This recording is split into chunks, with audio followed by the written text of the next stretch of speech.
दोस्तों, आज हम सीखेंगे संकेत और सावधानियाँ। इसे इंग्लिश में कहा जाता है indications and precautions. Indications and precautions. Friends, today's topic is indications and precautions. When we go out of the house, we find many things written on the walls. In the train, in the bus, on the railway windows, in the cinema houses, in the mall, in the market, in the road, in the park.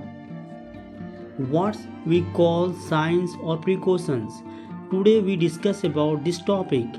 How these signs and precautions are said or spoken in English comes let's see. दोस्तों, आज का जो विषय है संकेत और सावधानियाँ। जब हम घर से बाहर जाते हैं तो हमें दीवारों पर, ट्रेन में, बस में, रेलवे की खिड़की पर, सिनेमा घरों में, मॉल में, बाजार में, सड़कों पर, पार्क में बहुत कुछ लिखा हुआ मिलता है जिसे हम संकेत या सावधानियाँ कहते हैं। आज हम इसी विषय पर चर्चा करते हैं। इन संकेतों और सावधानियों को अंग्रेजी में कैसे कहा या बोला जाता है, आओ देखते हैं। आज का जो पहला सेंटेंस है, तस्वीरें लेना प्रतिबंधित है। इसे इंग्लिश में कहा जाता है taking photos is prohibited. Taking photos is prohibited.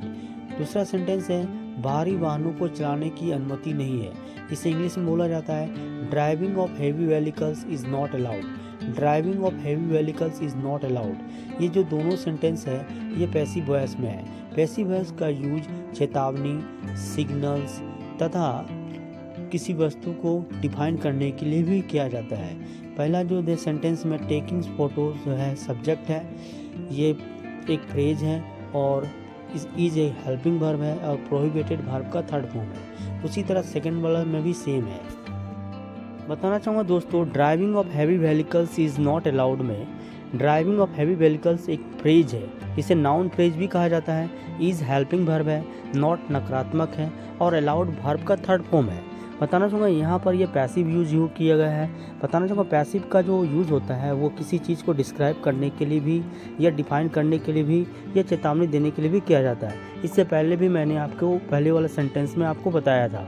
तो driving of heavy vehicles is not allowed, भारी वाहनों को चलाने की अनुमति नहीं है।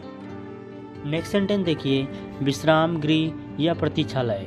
जब आप बस स्टैंड पे जाते हैं या रेलवे स्टेशन पे जाते हैं या आप एयरपोर्ट में जाते हैं, अगर आपका ट्रेन, बस या फ्लाइट डिले है तो आप प्रतीक्षालय में वेट करते हैं। उसे इंग्लिश में बोला जाता है रेस्ट हाउस या वेटिंग रूम।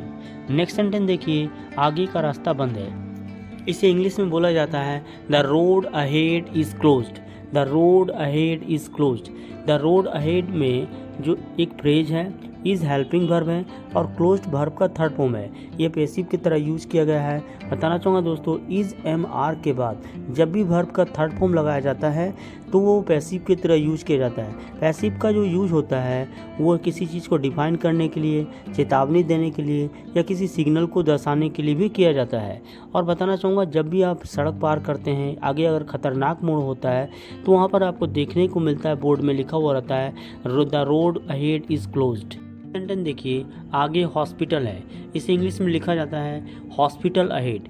आपने देखा होगा अक्सर जब आप शहर से गुजरते हैं तो आगे बोर्ड पर लिखा हुआ रहता है कि आगे हॉस्पिटल है। इसका मतलब यह है कि आपका जो कार का जो हॉर्न है वो लो रखें ताकि पेशेंट को कोई डिस्टर्ब ना हो। इसलिए ये संकेत दिया जाता है कि आगे हॉस्पिटल है या हॉस्पिटल अहेड। इसे इंग्लिश में दूसरे तरीक़े से भी बोला जाता है next is the hospital. Next is the hospital. Sentence देखिए, आगे स्कूल है। इसे इंग्लिश में बोला जाता है स्कूल अहेड या next is the school. Next is the school. तो ये प्रिकॉशन सिर्फ ड्राइवर के लिए होता है ताकि वो अपना जो कार का जो स्पीड है वो स्लो रखे ताकि किसी भी प्रकार का एक्सीडेंट ना हो या दुर्घटना ना हो और बच्चे यानी कि स्टूडेंट सेफ रहे। इसलिए ये सिग्नल या चेतावनी लिखा जाता है बोर्ड पर कि स्कूल अहेड। एक सेंटेंस देखिए, यह मकान किराए के लिए खाली है। इसे इंग्लिश में बोला जाता है is this house vacant for rent. Is this house vacant for rent. यह भाड़े पर उपलब्ध है, टू लेट। जब कोई कमरा खाली होता है तो दरवाजे पर एक बोर्ड में लिखा हुआ रहता है टू लेट या भाड़े पर उपलब्ध है, ऐसा लिखा जाता है। नेक्स्ट सेंटेंस देखिए, ट्रेन रोकने के लिए जंजीर खींचे या जंजीर खींचो, इसे इंग्लिश में बोला जाता है pull the chain to stop the train, pull the chain to stop the train या पुल द चेन। बताना चाहूँगा जब अब इमरजेंसी होती है तो ट्रेन को रोकने के लिए ये संकेत या ये बोर्ड पर लिखा जाता है। नेक्स्ट सेंटेंस देखिए, यह सीट केवल महिलाओं के लिए है, इसे इंग्लिश में बोला जाता है is this seat only for ladies, is this seat only for ladies. या दूसरा सेंटेंस देखिए, एक पंक्ति में खड़े हो जाओ, इसे इंग्लिश में बोला जाता है stand in A line, stand in A line. या इसे दूसरे तरीके से भी बोल सकते हैं stand in A Q. Next sentence देखिए, धूम्रपान वर्जित है, इसे इंग्लिश में बोला जाता है smoking is prohibited, smoking is prohibited. बताना चाहूँगा दोस्तों हर सार्वजनिक प्लेस पर यह लिखा जाता है स्मोकिंग इज प्रोहिबिटेड। बताना चाहूँगा स्मोकिंग को जिरेंट बनाया गया है, इसमें आईएनजी जोड़कर जिरेंट बनाया गया है, इज हेल्पिंग वर्ब है और प्रोहिबिटेड जो है वर्ब का थर्ड फॉर्म है, इसे पैसिव के रूप में लिखा गया है। बताना चाहूँगा पैसिव का जो यूज होता है एक चेतावनी देने के लिए भी किया जाता है। इज के बाद जब भी इज आर एम के बाद जब भी थर्ड फॉर्म लगाया जाता है वह पैसिव के रूप में लिखा जाता है।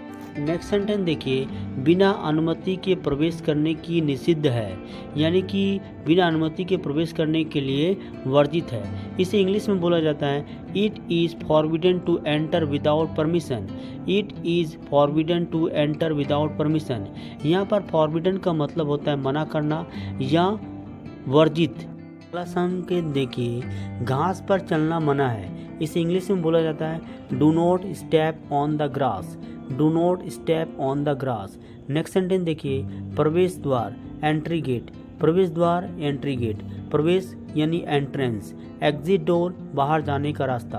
बताना चाहूँगा जब आप सिनेमा हॉल में जाते हैं या बहुत सारे मॉल में जाते हैं वहाँ पर लिखा हुआ रहता है एंट्री गेट या एंट्रेंस या बाहर जाने का रास्ता एग्जिट डोर, इसे इस तरह से संकेत के रूप में लिखा जाता है। नेक्स्ट सेंटेंस देखिए या नेक्स्ट सिग्नल देखिए, कुत्तों से सावधान, इसे इंग्लिश में बोला जाता है beware of the dogs, beware of the dogs. बताना चाहूँगा बहुत से घरों के गेट पे लिखा रहता है कुत्तों से सावधान, इसे इसलिए लिखा जाता है कि कुत्ते जो है हर अजनबी को देखकर भूखते हैं और उस पर झपट पड़ते हैं, इसलिए लिखा जाता है beware of the dogs. Next sentence देखिए, पार्क में कुत्तों का जाना मना है, कई लोग जो होते हैं पार्क में कुत्तों को टहलने के लिए ले जाते हैं, इसलिए वहाँ पर प्रोहिबिटेड यानी कि वर्जित होता है, इसलिए उसमें लिखा जाता है dogs are not allowed in the park, dogs are not allowed in the park. देखिए, यहाँ गाड़ी खड़ा करना मना है, इसे इंग्लिश में बोला जाता है parking is prohibited here, parking is prohibited here या पार्किंग क्षेत्र या पार्किंग एरिया। यहाँ पर जो पार्किंग जो है आईएनजी जोड़कर इसे जिरेंट बनाया गया है, इज जो है हेल्पिंग वर्ब है, प्रोहिबिटेड वर्ब का थर्ड फॉर्म है। बताना चाहूँगा इसे पैसिव के रूप में लिखा गया है, पैसिव का यूज चेतावनी देने के लिए भी किया जाता है।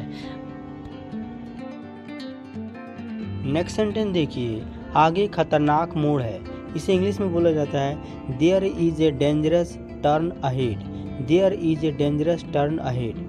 नेक्स्ट सेंटेंस देखिए, गाड़ी धीरे चलाइए, इसे इंग्लिश में बोला जाता है ड्राइव स्लोली, ड्राइव स्लोली। बताना चाहूँगा दोस्तों आप जब कार ड्राइविंग करते हैं तो आगे बोर्ड पे लिखा हुआ होता है कि आगे खतरनाक मोड़ है जिससे आपकी दुर्घटना ना हो सके, इसलिए ये चेतावनी आपको दिया जाता है या आपको गाड़ी चलाने के लिए धीरे चलाने के लिए बताया जाता है, इस तरह से इसलिए आपको ये सिग्नल या संकेत बताया जाता है। सेंटेंस देखिए, आरक्षण काउंटर, इसे इंग्लिश में बोला जाता है रिजर्वेशन काउंटर, रिजर्वेशन काउंटर या अनारक्षित काउंटर को बोला जाता है अनरिजर्व काउंटर। बताना चाहूँगा जब आप रेलवे स्टेशन पे जाते हैं या रेलवे काउंटर पे जाते हैं टिकट कटाने के लिए, वहाँ पर लिखा जाता है रिजर्वेशन काउंटर या अनरिजर्व काउंटर। आशा करता हूँ आज का जो वीडियो है आपको काफ़ी पसंद आया होगा। अगर पसंद आया होगा तो वीडियो को लाइक कीजिए, चैनल को सब्सक्राइब कीजिए और हमें सपोर्ट कीजिए, हमें आपकी सपोर्ट की काफ़ी ज़रूरत है। तब तक के लिए धन्यवाद। जय हिंद, वंदे मातरम।